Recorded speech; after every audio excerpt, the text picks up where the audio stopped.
नमस्कार दोस्तों, OCN network में आपका स्वागत है। मैं हूं ओमकार चौधरी।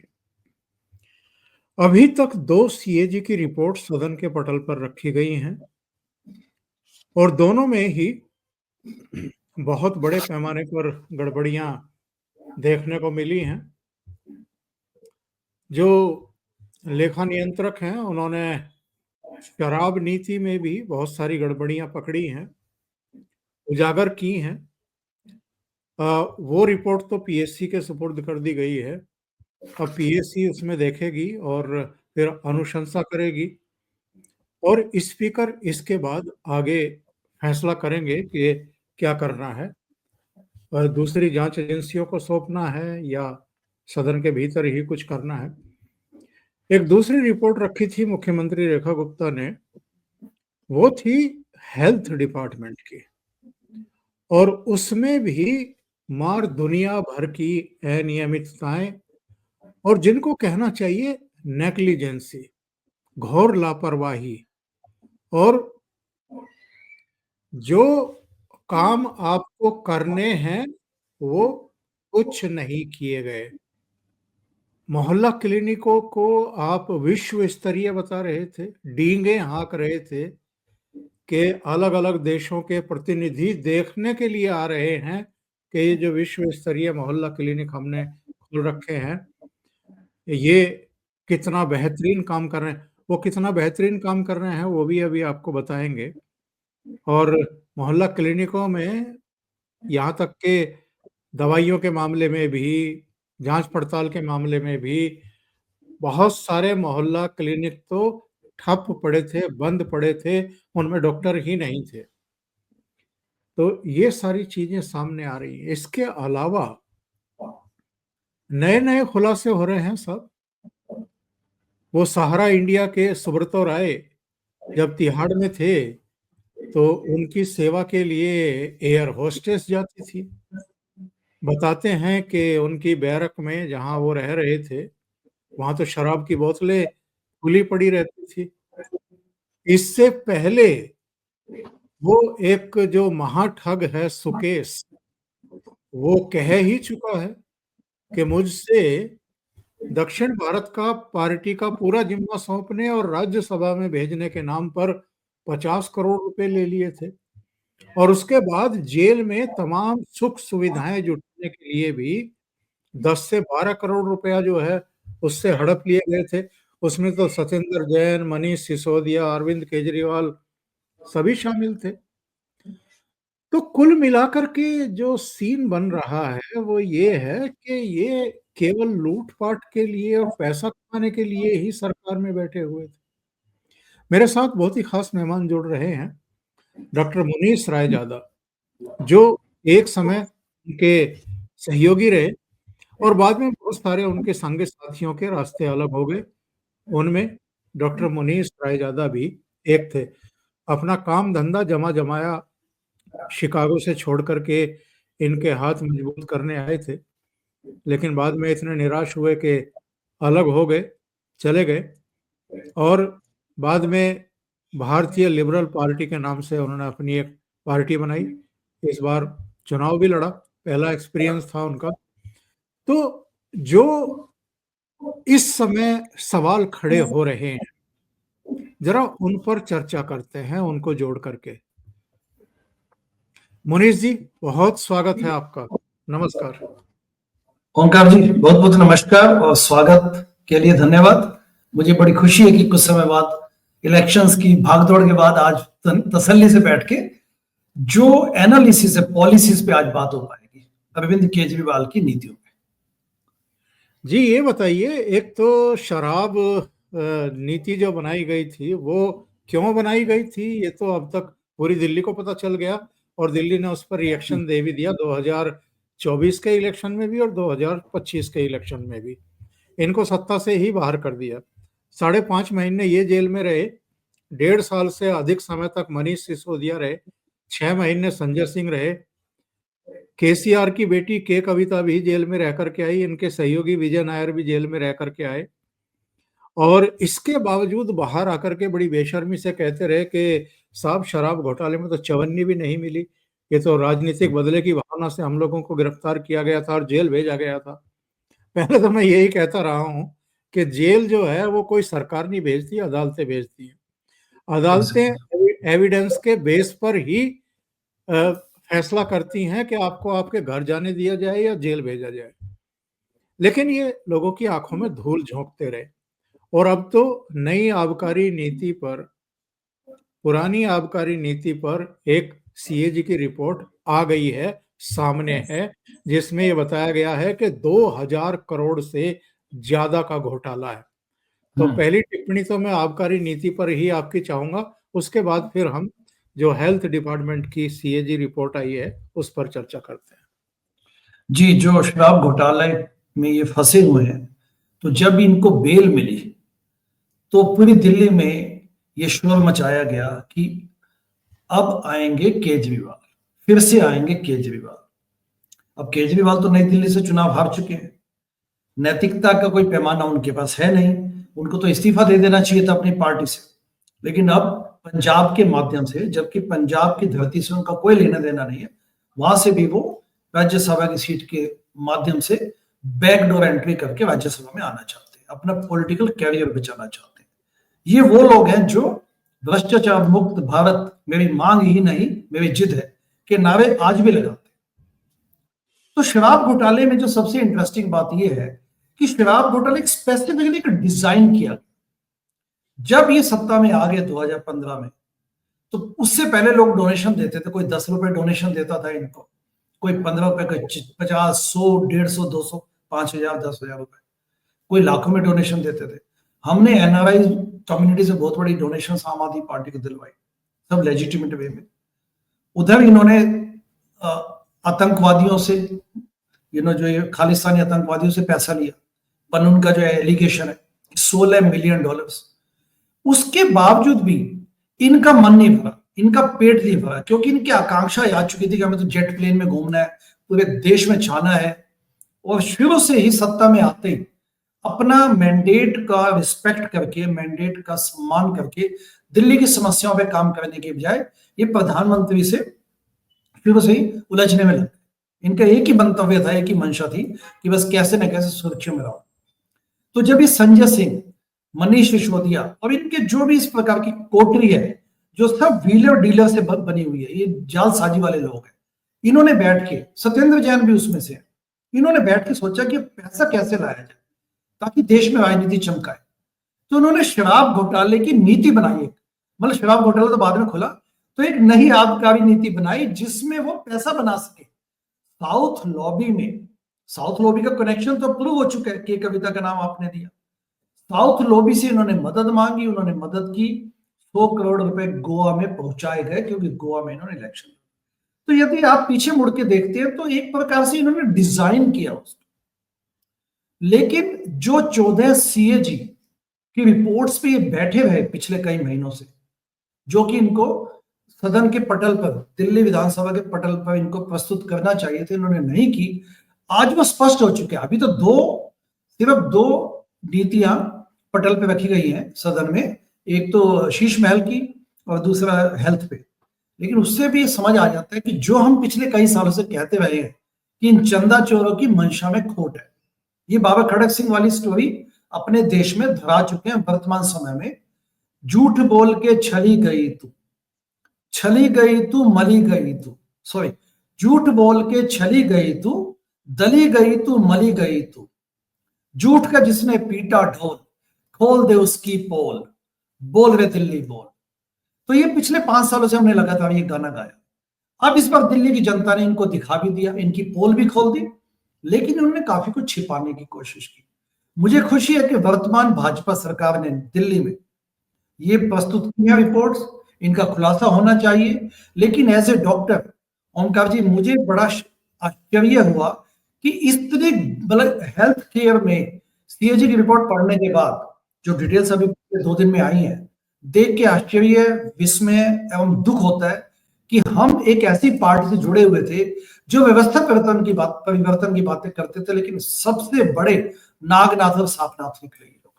देखिए, मैं अब आता हूं हेल्थ रिपोर्ट पर। जो आपका भी विषय रहा है और आप इस डिपार्टमेंट में काम भी कर चुके हैं इन लोगों के साथ में शुरू में। जी। कोविड के दौरान केंद्र सरकार की तरफ से 787.91 करोड़ यानी करीब हम्म, करीब 788 करोड़ दिए गए थे, जिनमें से राइट। केवल 583 करोड़ के आसपास ये लोग खर्च कर पाए। अच्छा, पीपीई किट, मास्क मास्क दवाओं के लिए 119 करोड़ दिए गए थे, 83 करोड़ का इस्तेमाल ही नहीं हुआ। मोहल्ला क्लिनिकों के लिए जो बुनियादी जरूरतें नहीं थी, 21 क्लिनिकों में टॉयलेट नहीं थे, 15 क्लिनिकों में बिजली ही नहीं थी, 6 क्लिनिकों में टेबल ही नहीं थी, और जनवरी 2025 तक दिल्ली के 70 विधानसभा क्षेत्रों में कुल मिलाकर के 546 मोहल्ला क्लिनिक ये बता रहे थे कि काम कर रहे हैं। अच्छा, आयुष डिस्पेंसरी का भी यही हाल। 49 डिस्पेंसरी में से 17 में ना बिजली थी, 7 में टॉयलेट भी नहीं थे, 14 में पीने का पानी भी नहीं था। अस्पतालों में बिस्तरों की कमी के बावजूद इन्होंने अपने कुल कार्यकाल में केवल 1357 बेड बढ़ाए, जबकि सरकार ने 2016-17 से 2020-21 तक बजट में 32,000 बेड बढ़ाने का वादा किया था। जी। 32,000 बेड बढ़ाने थे, 1357 बेड बढ़ाए गए, और केवल 3 नए अस्पताल बने हैं, जिनमें से जो लास्ट वाला तीसरा अस्पताल था, उसकी लागत टेंडर की लागत से जो टेंडर में खोली गई थी, उससे बहुत ज्यादा इन्होंने बना दी गई। और इसके अलावा भी बहुत सारे पॉइंट्स हैं, मैं अस्पतालों पर भी आऊंगा। राजीव गांधी सुपर स्पेशलिटी अस्पताल में 6 modular, semi modular, operation theatre, OT, stone centre, transplant, ICU ward, kitchen, 77 private कमरे, 16 आईसीयू बेड, 154 सामान्य बेड, और रेजिडेंट डॉक्टर्स के हॉस्टल चालू हालत में ही नहीं थे। इतना इतना बड़ा नेग्लिजेंसी। और ये जनकपुरी वाला जो सुपर स्पेशलिटी अस्पताल है, इसमें 7 modular OT, kitchen, blood bank, emergency medical gas pipeline, 10 ICU bed और 200 जनरल बेड चालू ही नहीं थे। बेड ऑक्यूपेंसी 20 से 40% थी। और लोकनायक अस्पताल, जो बड़ा अस्पताल माना जाता है, उसकी हालत ये है कि ट्रॉमा सेंटर में 24 घंटे इमरजेंसी सर्विस के लिए स्पेशलाइज्ड डॉक्टरों की कोई परमानेंट व्यवस्था ही नहीं थी। जी। 27 अस्पतालों में से 14 में आईसीयू, 16 में ब्लड बैंक, 8 में ऑक्सीजन, 15 में मॉर्चुरी, और 12 अस्पतालों में एम्बुलेंस ही नहीं थी। मुनीष जी, ये जी। हालत की विश्व स्तरीय अस्पतालों की व्यवस्था की। तो मैं आपको एग्जैक्टली बड़ा शॉकिंग रेवलेशंस हैं ये, बड़ा दुख और शॉक में ले जाती है ये सब जो आपने अभी आंकड़े बताए। इससे पहले मैं एक एक एक चीज इसका जोड़ना चाहता हूं। WHO ने हेल्थ की डेफिनेशन ये दी है कि it's the state of physical, mental and social wellbeing and not merely absence of disease. यानी कि 3 कंपोनेंट्स है हेल्थ के। फिजिकल हेल्थ ठीक होनी चाहिए, मेंटल हेल्थ ठीक होनी चाहिए, सोशल। अब आप ये देखिए कि दिल्ली में पिछले 10 साल इन्होंने लगातार हमें प्रदूषित हवा पीने को मजबूर किया, गंदा पानी पीने को मजबूर किया। बाहर सड़कों पर जाए तो टूटी सड़कें, धूल आपकी आंखों में और आपके लंग्स में, आपके नाक में जाती है। तो सोशल वेलबींग कब होगी? जब आप इतने सब चीजों से सामना करते हुए, स्ट्रेस में आते हुए, अपना ब्लड प्रेशर बढ़ाते हुए आप नौकरी पे जाते हैं, काम से वापस आते हैं। लाडली बेटी स्कीम, दिल्ली की लाडली बेटी स्कीम 2008 में लॉन्च की गई थी। पिछले 10 सालों में इसकी हालत इन्होंने बद से बदतर बना दी। एक तरफ तो देश के प्रधानमंत्री कहते हैं कि बेटी बचाओ बेटी पढ़ाओ, पहले उसे बचाइए फिर उसको पढ़ाइए। लेकिन दिल्ली में पिछले 10 सालों में जो स्कीम है 618 करोड़ की, 618 करोड़ 3.2 यानी कि 3.2 लाख ऐसी एलिजिबल बच्चियां जो पैदा हुई अपने दिल्ली में, उन पे खर्च किए जाने थे। दे वर नॉट स्पेंड, क्योंकि ये चीजें आपस में हेल्थ के पैरामीटर से जुड़ी हुई है। क्योंकि हेल्थ की डेफिनेशन का मतलब ये है कि physical, mental and social wellbeing. यदि आपके देश में दिल्ली में पैदा हुई कन्या सुरक्षित नहीं है, उसकी वेलबींग नहीं है, तो आप किस प्रकार की हेल्थ अचीव करेंगे? मैं आपको 10 साल पीछे ले चलता हूं, एग्जैक्टली 10 ईयर्स बैक, जब 2015 में आम आदमी पार्टी ने सरकार संभाला, सत्येंद्र जैन हेल्थ मिनिस्टर बनाए गए, पीडब्ल्यूडी मिनिस्टर भी बनाए गए, एवं जेल के मंत्री भी थे। वो जेल भी भुगत के आ चुके हैं। उस वक्त मुझे हेल्थ मिनिस्टर के साथ एडवाइजर का दायित्व दिया गया। मोहल्ला क्लिनिक का कॉन्सेप्ट हमने बिल्कुल आमने सामने टेबल पे बैठ के कॉन्सेप्चुअलाइज किया। उन्होंने कहा डॉक्टर साहब कुछ ऐसा मोहल्ला क्लिनिक, कुछ ऐसे क्लिनिक बनाया जाए जो डोर स्टेप पे लोगों का बीपी चेक कर सके, ब्लड प्रेशर, शुगर चेक कर सके, छोटी मोटी बीमारियों की दवाइयां दे सके, ताकि एलएनजेपी, लेडी हार्टिंग, एमएमसी या जीटीबी हॉस्पिटल जैसे बड़े हॉस्पिटल्स में छोटी बीमारियों वाला व्यक्ति मत जाए, ताकि बर्डन वहां से हट जाए। हमने कहा ठीक है। ओबामा केयर शब्द बड़ा प्रचलित था उन दिनों, ओबामा केयर, तो बात चली कि केजरी केयर बनाया जाए। तो जो मोहल्ला क्लिनिक की संरचना अब बाद में जनता ने देखी, हमने वो बैठ के आपस में डिस्कशन के माध्यम से बनाई। लेकिन इनकी मंशा में खोट था, इनकी मंशा में खोट था, इसलिए इन्होंने कभी भी कंस्ट्रक्टिव स्टेप्स नहीं लिए, शोशेबाजी की। दुनिया भर का पैसा इन्होंने मोहल्ला क्लिनिक को प्रचारित करने में लगा दिया कि वर्ल्ड क्लास मोहल्ला क्लिनिक। वो कोफी अनान उन्होंने भी प्रेज कर दिया। कुछ ऐसे इनको ऐसी लेजिटिमेट संस्थाओं से प्रेज मिल गई, तो ये और ज्यादा सिर पे चढ़ गए।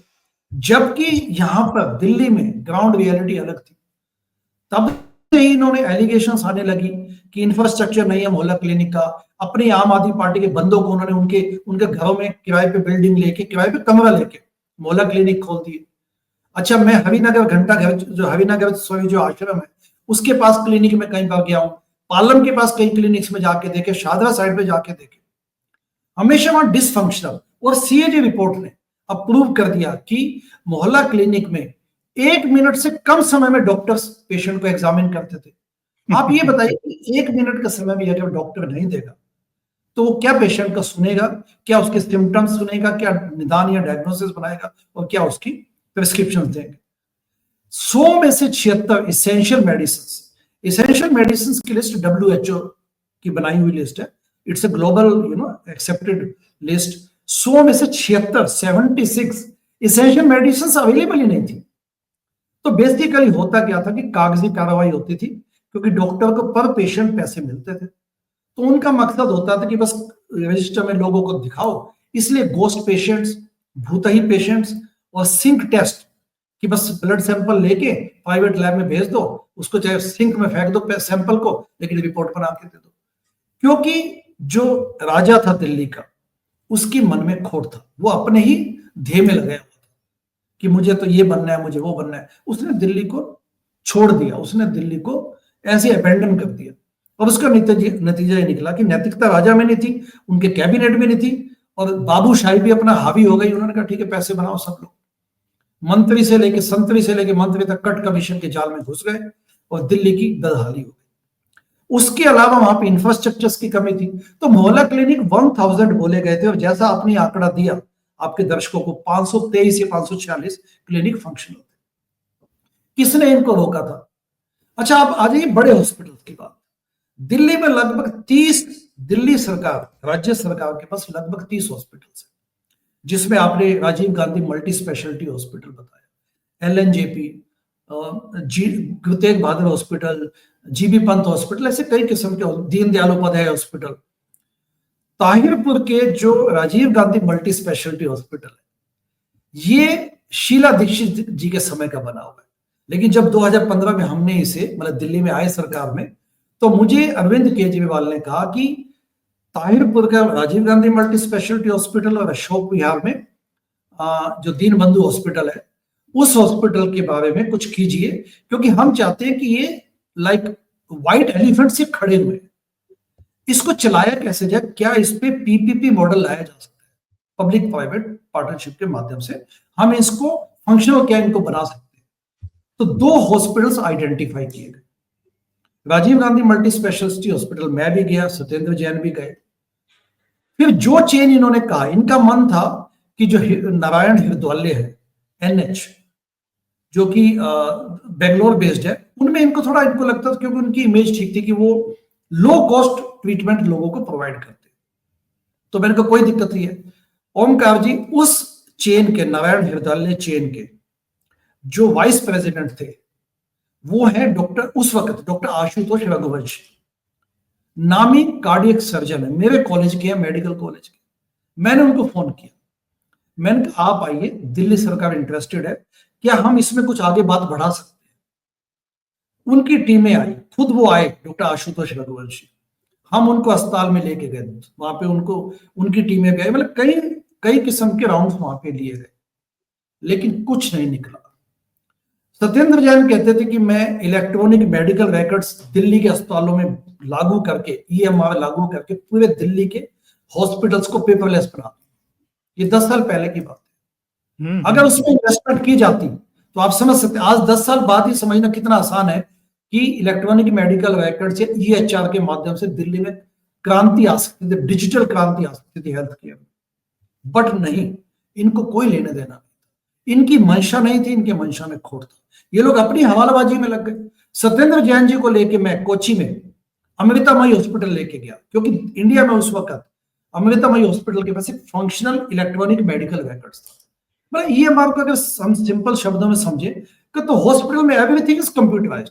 अपने यहाँ क्या होता है कि डॉक्टर पर्ची लिख के देता है, प्रिस्क्रिप्शन लिख के देता है, नोट्स, प्रोग्रेस नोट्स, जो इंडोर हॉस्पिटल में जो पेशेंट एडमिटेड होता है उसमें सब लोग कागजी काम करते हैं, और उसके बाद वो वहीं की वहीं पड़े रहते हैं, फाइलें की फाइलें।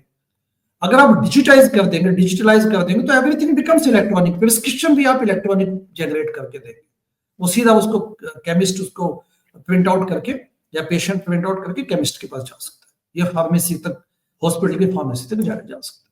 सो कहने का भाव है कि this was the very good ideas that, लेकिन हम लोग कोची में गए, वहां पे मैं और सत्येंद्र जैन जी हेल्थ मिनिस्टर के रूप में वो थे मेरे साथ, हम गए वहां पे, पूरा उन्होंने हमें समझाया। दे वर वेरी हैप्पी कि चलो एक गवर्नमेंट आई है जो कुछ अलग करना चाहती है, क्योंकि they are private hospital, charitable hospital है, उनको कोई लेने देना नहीं था, बट उनको इंटरेस्ट था कि चलो ये सीखना चाहते हैं हमसे। और देखिए, मैं तो यूएसए में प्रैक्टिस करता हूं, तो EMR was nothing new to me, लेकिन क्योंकि ये समझना चाहते थे यहाँ पे, इसलिए हम उनको लेके गए। इन सब बातों के आगे कोई प्रोग्रेस नहीं हुई, ये लोग अपने अपने पॉलिटिकल उस पे जुड़ गए, इनके पास जो सलाहकार थे ना तो वो काबिल थे, इसलिए पिछले 10 सालों में आपने जो देखा वो ये हुआ कि इन्होंने दिल्ली में हेल्थ केयर की बर्बादी कर दी। आपने इतने आंकड़े बताए, उसके साथ साथ कैट्स का भी मैं मेंशन करना चाहूंगा। Cats, centralised accident and trauma services, जो एम्बुलेंस आप घूमते देखते हैं, it's a very centralised mechanism है, जिसके माध्यम से कॉल जाएगी, पेशेंट को अपलिफ्ट, एम्बुलेंस से अपलिफ्ट कर दिया जाए। इस सब को भी सिस्टमेटिकली कैट्स की सर्विस को सिस्टमेटिकली बिठा दिया गया पिछले 10 साल। उसमें जो फंक्शनल आपको इंफ्रास्ट्रक्चर चाहिए था, क्रिटिकल इक्विपमेंट चाहिए थे, वो CAG रिपोर्ट ने अब बताया कि वो मिसिंग थे उसमें। तो ताहिरपुर की बात आपने की, GTB हॉस्पिटल में, गुरु तेग बहादुर हॉस्पिटल में, या आप GB पंत में जाएं, इन अस्पतालों में कभी अल्ट्रासाउंड की मशीन नहीं मिलती, कभी MRI मशीन नहीं मिलती। क्या आप अपेक्षा कर सकते हैं कि GB पंत हॉस्पिटल, जो कि न्यूरो सर्जरी एवं GI सर्जरी के लिए जाना जाता है, कार्डिक सर्जरी के लिए, वहां पे MRI ना हो, आप किसी भी न्यूरोलॉजिकल पेशेंट को, कोई भी ऐसा पेशेंट जिसको आपने उसके दिमाग की बीमारियों का इलाज करना है, उसकी सर्जरी करनी है, तो MRI के बिना तो आप चल ही नहीं सकते आगे, क्योंकि आपको सर्जरी से पहले MRI करना पड़ेगा, सर्जरी के बाद MRI करना पड़ेगा कि उसके ट्यूमर का क्या हुआ। तो MRI मशीन 2020 तक आई ही नहीं थी इनके पास। MRI मशीन एक अगर न्यूरो सर्जरी डिपार्टमेंट में नहीं है तो it's as good as sitting idle, कोई मतलब आप खाली बैठ जाइए, इससे अच्छा। तो ये सब शो करता है कि इनकी कोई मंशा नहीं थी। इन्होंने जिस प्रकार से दिल्ली को बर्बाद किया, और एज ए मेडिकल डॉक्टर मुझे और ज्यादा दुख होता है कि ये सब चीजें हुई और हम कुछ नहीं कर पाए, ये बात।